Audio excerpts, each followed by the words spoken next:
अंगणवाडी सेविका आणि मदतनीस यांच्या विविध मागण्यांसाठी उद्या आझाद मैदान मुंबई या ठिकाणी भव्य असा मोर्चा होणार आहे।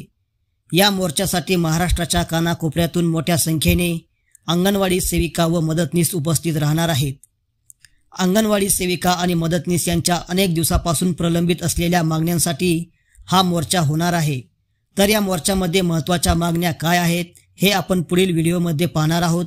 तर त्याआधी जर तुम्ही आमच्या YouTube चॅनलवरती नवीन असाल तर आमचे YouTube चॅनल सबस्क्राइब करा व घंटेच्या बटनावर दाबून ऑल नोटिफिकेशन सेट करा।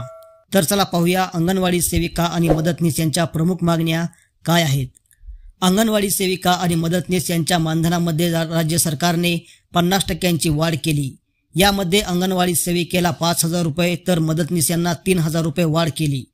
अंगणवाडी सेविकेला 5,000 मधील 3,000 रुपये मानधन वाढ तर 2,000 रुपये प्रोत्साहन भत्ता असे एकूण 5,000 रुपये वाढ झाली आणि मदतनीस यांना 3,000 मधून 2,000 रुपये मानधन वाढ व 1,000 रुपये प्रोत्साहन भत्ता असे एकूण 3,000 रुपये वाढ केली।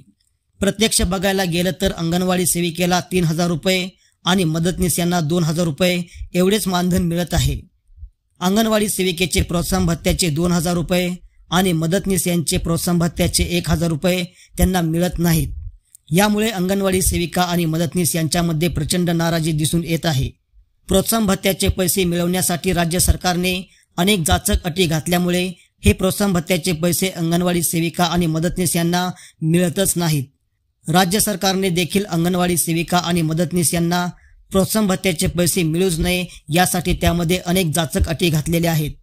संघटनेकडून प्रोत्साहन भत्त्याचे मानधनामध्ये रूपांतर करण्याचे शर्तीचे प्रयत्न सुरू आहेत आणि उद्याच्या मोर्चामध्ये यावर मोठा भर दिला जाणार आहे। यानंतर अंगणवाडी सेविका आणि मदतनीस यांना ग्रॅज्युटी मिळावी म्हणून सर्वोच्च न्यायालयाने निकाल दिलेला आहे। त्या निकालानुसार लवकरात लवकर अंगणवाडी सेविका आणि मदतनीस यांना ग्रॅज्युटी लागू करावी।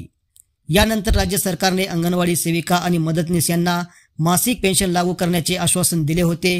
दिलेल्या आश्वासनानुसार दरमहा मासिक पेन्शन लागू करावी हे देखील मागणी या ठिकाणी करण्यात आलेली आहे। यानंतर उच्च न्यायालयाच्या निकालानुसार 2022 पूर्वी लागलेल्या सर्व मदतनीसांची सेविकापदी थेट नियुक्ती करा, तोपर्यंत बाहेरून भरती करू नका। 2 वर्ष सेवा पूर्ण झालेल्या मदतनीस उपलब्ध नसल्यास बाहेरून भरती करण्याऐवजी 2 वर्षाच्या आतील मदतनीसांची थेट नियुक्ती करा। यानंतर सेविकांच्या मुख्य सेविकापदी पदोन्नतीचे निकष बदलून जुन्या सेविकांना 2002च्या GR नुसार 10वी पास व 55 वर्ष वयोमर्यादेचे निकष लावून संधी उपलब्ध करून द्यावी हे देखील मागणी या ठिकाणी करण्यात आलेली आहे। या सर्व मागण्या मंजूर करून घेण्यासाठी उद्या आझाद मैदान मुंबई या ठिकाणी भव्य असे धरणे आंदोलन होणार आहे। तर पाहूया उद्या कोणकोणत्या मागण्या मंजूर होतील।